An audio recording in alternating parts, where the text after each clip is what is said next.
What we know about Douglas Wright is that in his lifetime, besides committing crimes of robbery, burglary, kidnapping, and he also said he molested at least, I think, 75 young men, that we know that he murdered, I got to count now, he murdered 2 women in Portland, he murdered the 4 men up on the mountain, that's 6.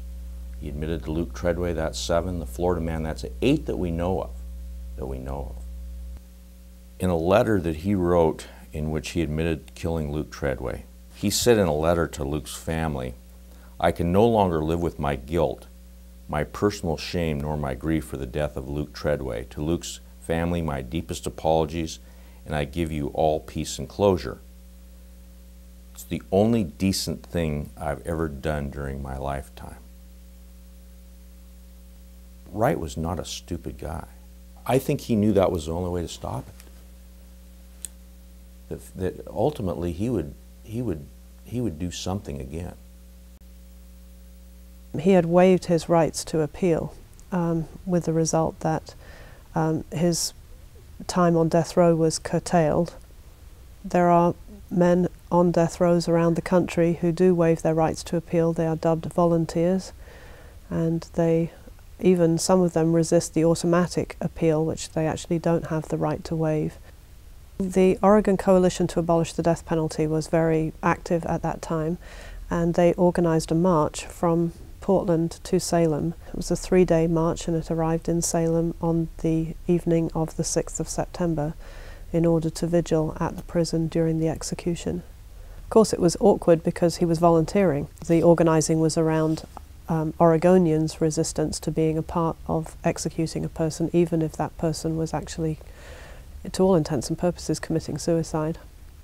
My brother-in-law and I went down there because we knew that there would be protesters, and we wanted people to know that there are victims, and there are people whose lives are very affected by the murders that are on death row. We carried signs with my husband's picture on it, and just basically hung out, waiting to see what was going to happen. There were a bunch of people that were vocal on both sides, people screaming, people yelling, people jumping in the middle of the street. It was disgusting. You've got the people who are there, who are holding a vigil that are anti-death penalty, and then you always seem to have this so-called pro-death penalty crowd, and they tend to get sometimes a little bit acrimonious. So we decided that we would focus on the victims, and what we did is we went and we were in the front of the Capitol building that night, and we had a large recreational vehicle motorhome in which we had put a palette of colors across and attached pictures that we had from parents of murdered children here in Portland. And we just had a vigil to the victims. Where we were, I think it was a pretty somber mood, When the actual execution is taking place, the vigil becomes silent, and everybody who is involved is held in prayer. There was a sense of resignation, I think a lot because the man was not going to take any steps on his own behalf.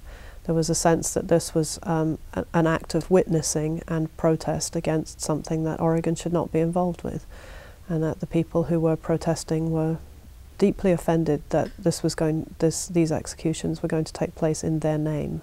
There was a big crowd just standing facing the penitentiary, and I had my radio to my head, and they had announced that the execution had just occurred. And there was a woman standing next to me listening in to my transistor radio. She was an anti-death penalty person. And my reaction was one of relief when they announced it on the radio.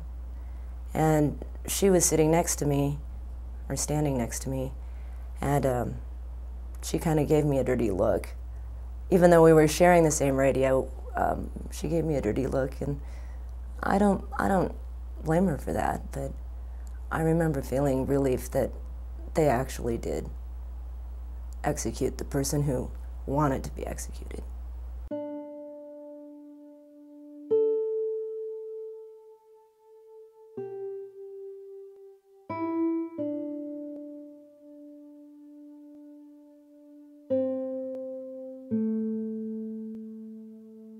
Whenever I think people are afraid, when there is fear on the land, you find people becoming much more firm in how they feel punishment ought to be meted out. Polls consistently showed that people thought that some people like Janice Freeman, for example, should be able to get the death penalty if their murder was horrible enough.